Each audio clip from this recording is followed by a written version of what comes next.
Hello, welcome back. Those who are returning, my name is Rhoda Aglago, and welcome to Love, Forgive, Live. Thanks for coming to the podcast. Now, today, the topic. Oh, sorry to jump into it like that. I get excited. How's everybody doing? I hope everybody had a great week and the weekend has come. Anyways, I'm going to talk today about friendship or friends. What is a friend?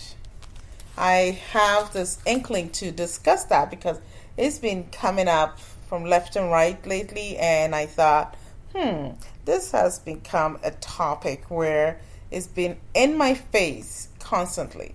So this time I decided I'm going to discuss it. And then let's see how that goes, okay? So let me go with the definition. That's the first thing. I always do something like that.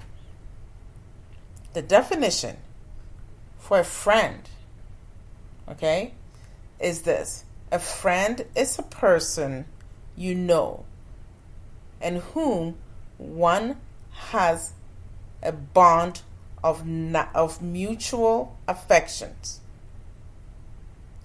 with exclusive of sexual or family relations. So here's the thing, a real friend or a friend, there is no sexual relation and there's no family relation. That's a friend. Okay? Another definition or friendship, not just friend, but a friendship is this. A friendship is a relationship of mutual affections between people. It is a stronger form of interpersonal bond, which is more than acquaintance or associates. The relationship is a widely studied in several, this relationship in general, like friends are studied in so many things. It's studied in psychology, sociology, anthropology, and I think philosophy is also one of them. Okay?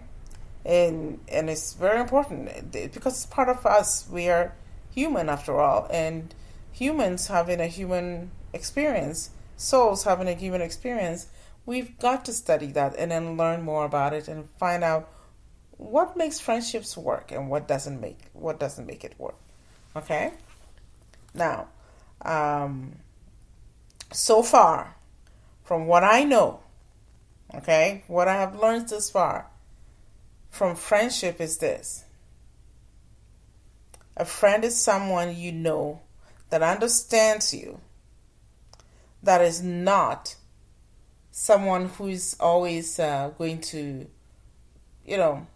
follow everything you tell them to do, or the two of you agree on. You may agree and then one person will change their mind, but you work it out. And that doesn't mean they always will agree with you, okay? But if there's a problem or something that they don't understand, your friends don't understand, because a friend is someone who understands you. If they don't understand for some reason, okay, they're always able to try and work on understanding you, so then both of you come to a mutual respect for one another and then understand where the other person is coming from or what is being dealt with or what is being communicated with each other. Okay?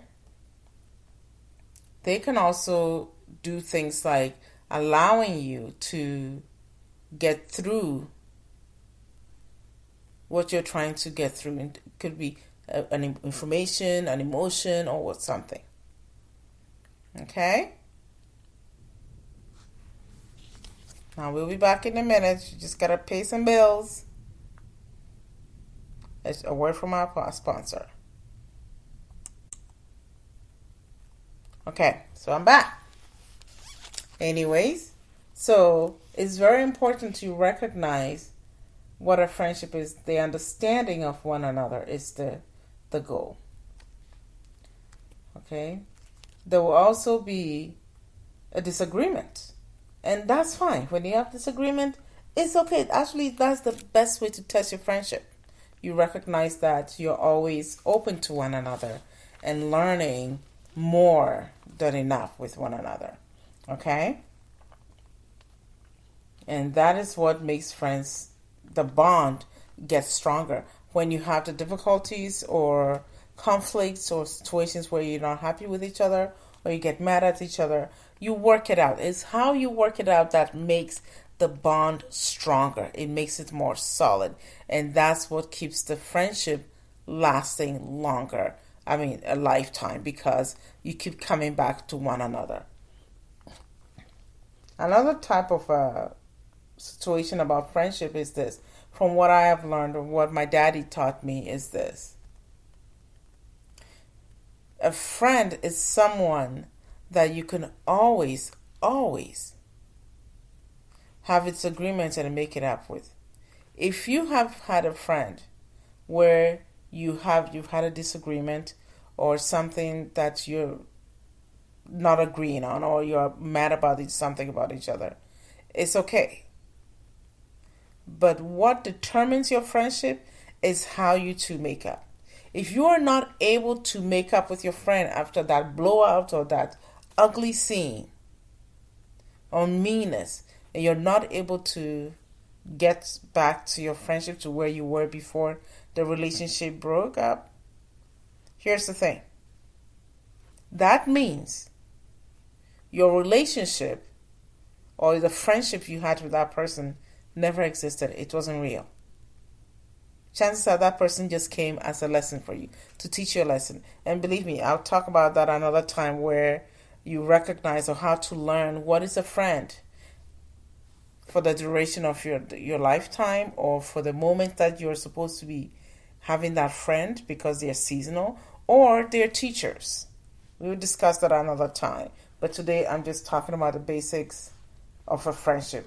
If you're not able to make up with your friend, you never had a friendship to begin with. It was never real. That person was not truly a friend. And you know what? The first time in my life when my dad taught me that, I was blown away. It made things so much easier because I didn't have to feel sad and blame myself for the friendship ending that way. Especially when I was willing to be open to hear an explanation or something that will bring a resolution for me to understand where the person is coming from with the situation that has happened. But when the other person has no interest in maintaining a friendship, in understanding or communicating what they needed or what they needed from me to make the relationship or the friendship last, it makes it so much easier to recognize that when the person is not willing to understand or come about with any form of resolution or communication to try and see how this will go, that is always a dead ringer to tell you this is not a friendship. This is not real. This is fake. The friendship never existed. It was just, oh well, something. Okay? So it's important to recognize that. Another really important relationship that I think we need to also understand is sometimes friendships can become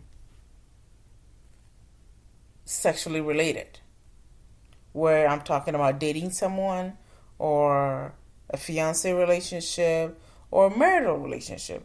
It's always amazing when friendship is the first thing that starts. Oh, we're back. So I didn't say that we were taking a short break for our sponsors. So anyways, sorry about that. Anyways, so we are back on the friendship.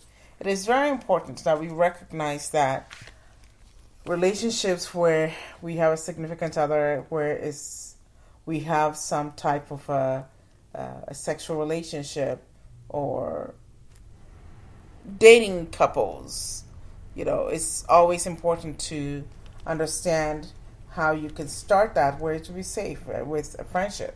Because when it starts with friendship, it's always good because you both have learned to communicate with each other in a sense where you understand each other. Because in any relationship, be it a marital relationship, dating relationship, fiancé relationship, or just platonic friends or friends where there's no sexual relations, it is always important to be able to understand each other. Understanding each other is the basics. If you're not able to do that, don't bother.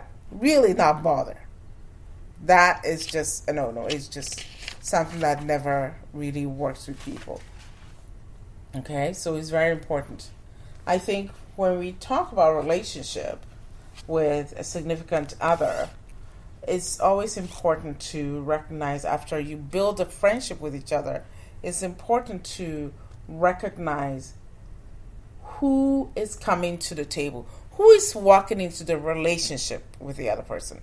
Are you going into a relationship knowing who you are going in? I think it's extremely important to know that. Know who is walking in.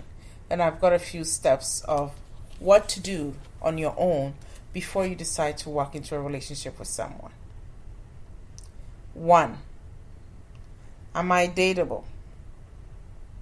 Which means, would you date yourself? Answer that question. That will determine what it is that you want and what your intentions are. Number 2, do you like yourself or even love yourself? Because if you don't like yourself or love yourself, how can you expect someone to like you and love you? Come on now. I think that's very important. Determine that for yourself. Number 3, do you know yourself well enough before expecting another person to get to know you and be in a relationship with you? Hello, that's a given. If you don't know that, how do you expect this? So I think these are things we need to check ourselves before we walk in. I'm telling you, it'll save you a lot of red flags. It'll save you a lot of heartache, a lot of disappointment, and your time. I'm not kidding. Number 4, are you okay being alone? If you can't answer this question or your answer is no, I'd say take some time to get to understand that for yourself first before you start inviting somebody to be in your presence in that way. And in another word, what I mean is, do you like your own company? If you don't like your own company, please don't invite somebody to join your own company. Because if you're going to invite someone to join your company when you don't like your own company, it's going to be a mess. We will continue the rest of this next week. Okay? Today's session was pretty short. Next week, we will try and do a little more. Thank you for joining me. And this is Sroda signing off from Love, Forgive, Live. Those of you who want to email me at LUV, the number 4, give, live at gmail.com. And it's love, forgive, live. Thank you. And we'll pick it up next week. Next week, we'll have a longer time to discuss more, and I'll give you more of the pointers of knowing who is coming to the table in a relationship or who is showing up in a relationship. Thank you. Have a great week, everybody. Bye-bye.